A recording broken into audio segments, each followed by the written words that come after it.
Dear Myself, 내가 없는 당신에게 52번째 에피소드를 시작합니다. 내가 없는 당신에게 팟캐스트는 한국 시간으로 매주 금요일에 업로드 되고요. 스포티파이, 애플, 유튜브, 그리고 네이버 오디오 클립에서 만나보실 수 있습니다. dearmyself.org로 가시면 홈페이지에 저희 채널에 대한 더 자세한 내용 보실 수 있으세요. 감상평이나 사연 소개, 그 밖에 어떤 내용이라도 인스타그램 DM이나 이메일로 소통하실 수 있습니다. 가족 상담을 하다 보면 굉장히 흥미로운 사실을 발견하게 됩니다. 상담의 시작이 외부에 의해 어쩔 수 없이 시작해야 하는, 그러니까 학교나 법원에서 상담을 해야 한다 이렇게 요구하는 경우 말고, 스스로 가족들이 상담이 필요하다고 생각해서 시작될 때에는 가족 구성원 중 누군가가 옳지 않은 행동으로 가족들에게 고통을 주고 있다라는 의도가 주로 깔려 있습니다. 남편이 바람을 피워서 하게 된 부부 상담, 바람을 피운 사람이 잘못이고 그 사람이 변화해야 한다는 결론이 이미 정해져서 오고요. 아이가 문제여서 왔다는 내용도 들어보면 아이가 화를 주체하지 못한달지 공부를 못한달지 이미 옳은 행동이 정해져 있고 변화해야 할 지점이 정해져 있는 경우가 많습니다. 또 때때로는 부부가 서로 의견이 갈리는데 각자 자기 의견이 훨씬 옳으며, 그러니 상담사가 들어보고 누가 옳은가를 판단하라고 요청할 때도 많죠. 하지만 상담을 한 번이라도 받아보셨으면 아실 텐데요. 상담은 누가 옳은지 그른지를 정해주는 곳은 아닙니다. 관계 안에 갈등이 생길 때면 많은 사람들은 누가 옳은가에 집중하는 경향이 있습니다. 서로 자기 입장을 주장하면서 자신이 얼마나 맞고 상대방이 얼마나 틀린지 입증하려고 애씁니다. 만일 둘이서 아무리 주장을 해도 서로 누가 맞고 틀린지에 동의가 나지 않으면 제3자를 불러들여서라도 자신의 입장을 주장하려고 합니다. 길 가는 사람을 맞고 물어봐라. 누가 맞나? 얼굴도 모르는 길 가는 사람에게 과연 우리의 갈등을 다 꺼내놓고 이야기하는 것이 좋은가 생각할 틈도 없습니다. 그 길 가는 사람은 내가 맞다고 분명히 할 테니까요. 길 가는 사람도 안 되면 다른 가족 구성원들을 불러드립니다. 주로 부부싸움에 희생되는 것은 자녀들이죠. 자녀의 나이에 상관없이 부모가 싸우게 되면 아이들의 마음은 전쟁의 한복판에 오게 된다는데 지금 그게 중요한 게 아닙니다. 네가 맞나 내가 맞나가 중요한 것이죠. 이렇게 옳고 그름의 강박은 다른 어떤 것들도 생각나지 않게 하고 맞고 틀리고에만 집착하게 만듭니다. 마치 누가 맞고 틀리고가 딱 정해지기만 하면 모든 문제가 해결될 것 같은 마음으로 말이죠. 하지만 관계의 갈등 안에서는 딱 누가 옳고 그른지, 누가 틀리고 맞는지를 딱 무자르듯이 잘라서 정리할 수 있는 문제는 거의 없습니다. 실제로 어느 순간에도 늘 옳은 것, 어느 순간에도 늘 틀린 것은 세상에 많지 않습니다. 많이 말씀드렸긴 하는데 상황과 관점에 따라서 많은 것들이 변하죠. 누군가를 다치게 하고 해하는 것은 옳지 않은 일이지만 세상에는 정당방위라는 이름으로 살인을 하고도 틀리지 않았다고 인정받는 행동들도 있습니다. 그러니 다소 옳은 행동들, 다소 틀린 행동들이 있을 수 있지만은 또 그 뒤에 있는 상황과 배경들은 그 행동들이 완전히 옳다고 또는 완전히 틀리다고 할 수 없는 일들이 많다는 겁니다.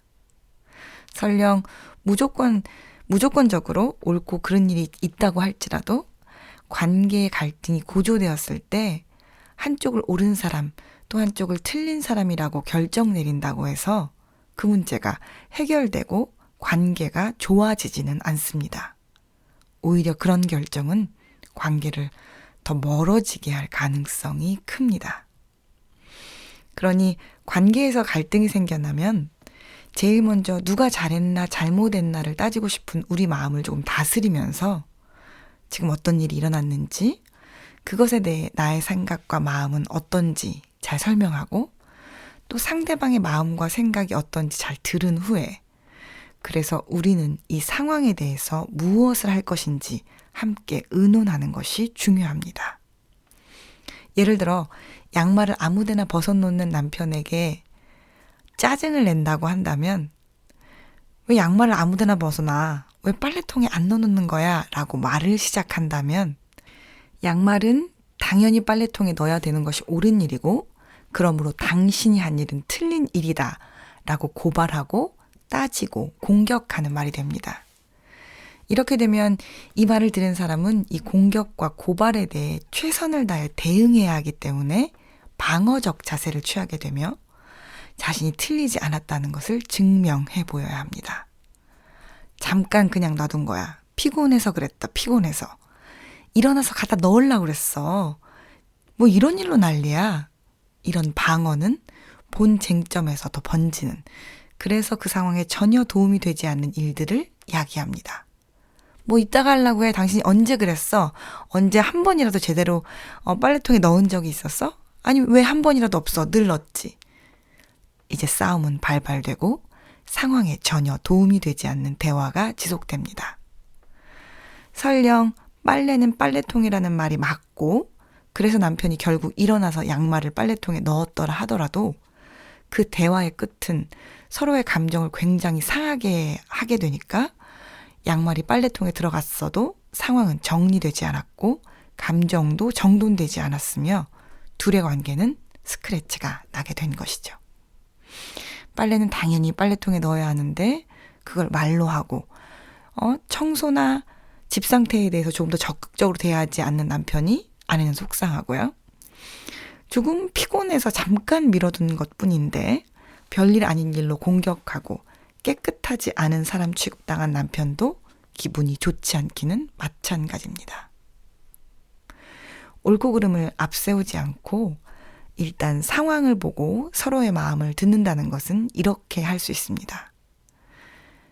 양말이 저 소파 밑에 저렇게 있네. 그러니까 집이 지저분해 보이고 내 마음이 지저분한 것 같아.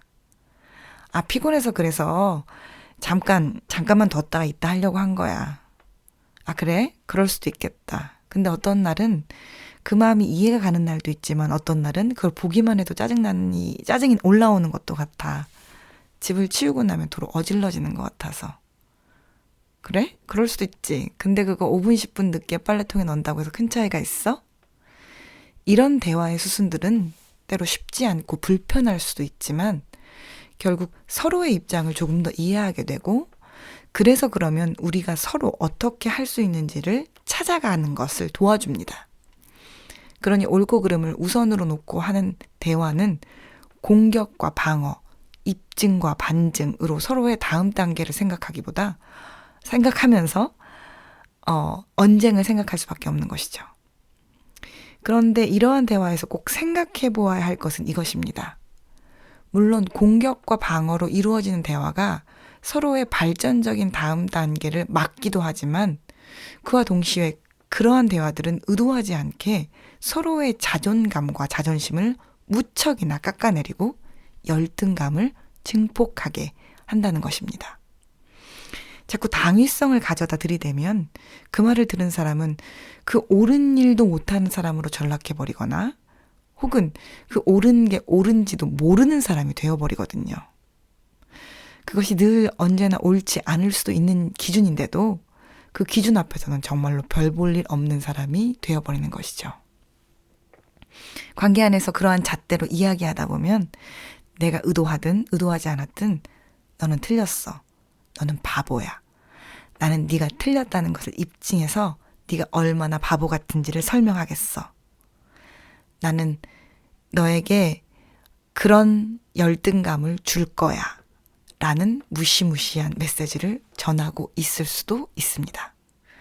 그런데 내가 사랑하는 사람들과 대화할 때 나의 대화의 패턴을 돌아볼 필요가 있죠. 제가 오늘 옳고 그름, 맞고 틀림으로 하는 대화를 이렇게 열심히 설명한 진짜 이유는 바로 여기에 있습니다. 이런 대화가 관계 안에서 서로를 별 볼 일 없는 사람으로 만드는 것 정말 큰 일이고 중요한 일인데요. 혹시 이런 일이 관계 안에서만 일어나는 것이 아니고 내 마음 안에서도 일어나는 일이라는 것을 아셨나요? 자기 소멸을 경험한 내가 없는 당신들은 지금 상황이 어떻고 그 상황에서 나의 마음은 어떤지, 그래서 내가 무엇을 할 수 있는지를 잘 생각하지 못합니다. 내가 없는 당신들은 자신의 마음을 잃어버렸거나 중요하지 않게 생각하는 경향이 있으니까요. 그래서 자꾸 옳고 그름의 잣대를 자신에게 가져다 댑니다. 무엇이 중요한지, 무엇을 먼저 생각해야 되는지 그런 것을 판단할 나도 없고 내 마음도 소멸되었기 때문이죠. 그러니 자꾸 객관적이고 합리적이라고 생각하는 옳고 그름의 당위성의 잣대만 가져다 대는 것입니다. 지금 컨디션이 별로 좋지 않아서 좀 쉬어야 하는데도 불구하고 쉬면 되겠어? 엄마 아빠라면 당연히 돈 벌고 자식을 위해서 일하고 밥하고 뒷바라지 해야지 라고 자신을 다그칩니다. 관계에서도 그 사람과 만나거나 대화하기만 해도 마음이 어려워지는데, 그러면 왜 그런지, 어떻게 거리를 둬야 되는지, 나는 무엇을 할 수 있는지를 생각하기보다는 시부모님께 전화하는 건 당연한 일이지, 부모님께 효도해야 옳은 일이지, 친구에겐 늘 친절해야 하는 거지 등등 끝도 없이 옳고 그름의 잣대를 가져다 댑니다. 그러면 내가 없는 당신들은 그 공격에 맞설 힘이 없으므로 그 옳은 기준에 닿지 않는 자신이 늘 틀려 보입니다. 그런 틀린 생각을 한 자신이 모자라 보입니다. 그래서 그 맞고 옳은 일을 해보려고 하는데 그 일을 잘 해내지 못하는 자신이 그렇게도 못나 보이고 이상해 보입니다. 관계에서와 마찬가지로 자기 자신에게 들이대는 이러한 맞고 틀리고의 기준은 실제로 자신에게 발전적이고 도움이 되는 다음 단계를 생각하기보다는 자신을 깎아내리고 열등감을 증폭하게 하고 결국은 인생의 실패자나 낙오자로 낙인 찍기 쉽습니다. 옳고 그름, 맞고 틀린 것이 중요하지 않다는 말을 하려고 하는 것이 아닙니다. 그것이 제일 우선되어야 되고 제일 먼저 고려되어야 하는 사안들이 반드시 있습니다. 그런데 관계는 재판이 아니고 내 마음은 경찰서는 아닙니다. 옳고 그름을 우선순위에서 한 3-4번째로 둔다고 해서 내 인생이 범죄자로 되는 길로 들어서거나 이상한 사람이 되는 것은 더더욱 아닙니다. 그러니 관계 안에서는 맞고 틀리고의 집착보다는 상황의 이해와 상대방의 입장에 대한 경청이, 그리고 나의 문제, 나의 고민에 대해서는 상황에 대한 이해와 내 마음의 소리에 대한 경청이 맞고 틀리고보다 좀 우선되면 어떨까요? 때때로 조금 틀린 행동이더라도 서로를 깎아내리지 않고 또 나를 깎아내리지 않고 때로는 완벽하게 옳은 행동은 아닐지라도 나를 낙오자 취급하지 않고 상황과 마음에 귀 기울이다 보면 오늘보다 내일 더 나은 선택을 할 수 있는 힘이 생길 거라고 생각합니다. 여러분의 한 주가 옳고 그름의 강박에서 조금 더 자유로워지는 한 주가 되시기를 소망해 보면서 오늘은 여기까지 할게요. 끝까지 함께 해주셔서 감사합니다.